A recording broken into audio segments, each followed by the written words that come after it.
Homelessness is expensive. It's something we hear from those who live on the street, speaking about the lives lost and the impossible cycle that's really hard to break. And we also hear that phrase from your elected leaders who are tasked with finding a fix. Ultimately, you, the taxpayer, pay for homelessness. Tonight, the Homeless Project takes a deep dive into some of those costs and how dangerous buildings only multiply the problem for everybody. Do you mind if I come in and show my viewers? The Homeless Project took us to downtown Las Vegas, invited into the sidewalk home of a U.S. veteran. Jim lives under a framework of blankets with his cat and his CORIE. She's homeless too. What's your address? Corner of 6th and Bridger. For now. Jim and CORIE camp near where the old El Cid and Annex buildings once stood, haven for hundreds of homeless people illegally squatting in abandoned buildings. They say they've seen it all. People were going in and out of El Cid when it was still up.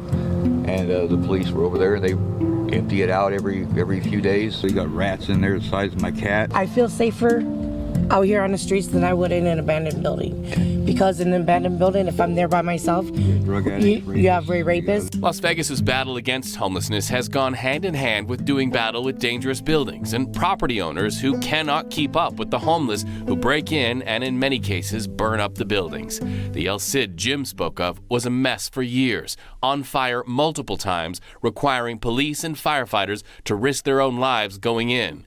This is video from a 2019 city council meeting after city leaders, metro and fire officials said they had had enough. There were people in my presence that were jumping out of windows. There were upwards of 50 homeless people living in this building. This is unacceptable. We cannot allow this to go on. We are going to lose people's lives. Code enforcement VICKI OZUNA joined the chorus, lamenting the hundreds of calls for police and fire response and the cost to taxpayers. Mayor Goodman shaking her head at the staggering cost. Excuse me, say that again, please. It's not just at the old El Cid, which, by the way, was torn down at the expense of the owner. It was also over at the old Moulin Rouge, where 300 homeless lived inside abandoned condos and other encampment sites, says the city. So we have over 100 call-outs for encampment-related fires on an annual basis. Flood channels filled with refuse set on fire, wetlands torched, and homes in neighborhoods too. What's the cost? The city says every year $2.7 million are spent in abatement. Millions more in recent years from fire and police calls. You, the taxpayers, write the checks.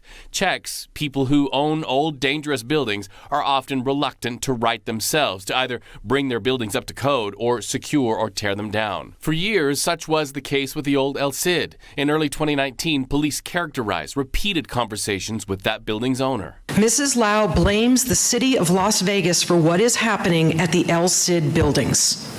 She blames all of you. Are these property owners just bad neighbors? People who live out of state, if they don't see it and they're not here to look at their property, they just forget about that it's actually even here and what kind of issues it could be contributing to the neighborhood. And when city officials have to spend time and money on dangerous buildings, that time, that money, they say, gets diverted from other projects the city says could actually help the homeless. We do care about the people who are staying in these properties. In fact, when my officers go out, they'll contact the MORE team and they'll have them come out and offer services and try to get them into some sort of shelter so that they have a place to go. A place to go. The million-dollar question. An expensive question for city leaders and an expensive question for people like CORIE and Jim who know, as of February 2nd, camping here is a crime.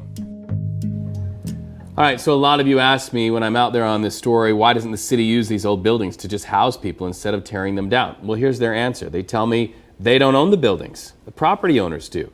And most don't want to spend the money to bring them up to safety code. And if they do, are homeless, don't really have the money to live in them once they're fixed up. So we want you to keep your phone calls and the emails coming. The Homeless Project has a lot of ground to cover in the next year, holding leaders accountable, following the money in 2020, and we need your feedback and ideas. We listen to every voicemail, we read every email.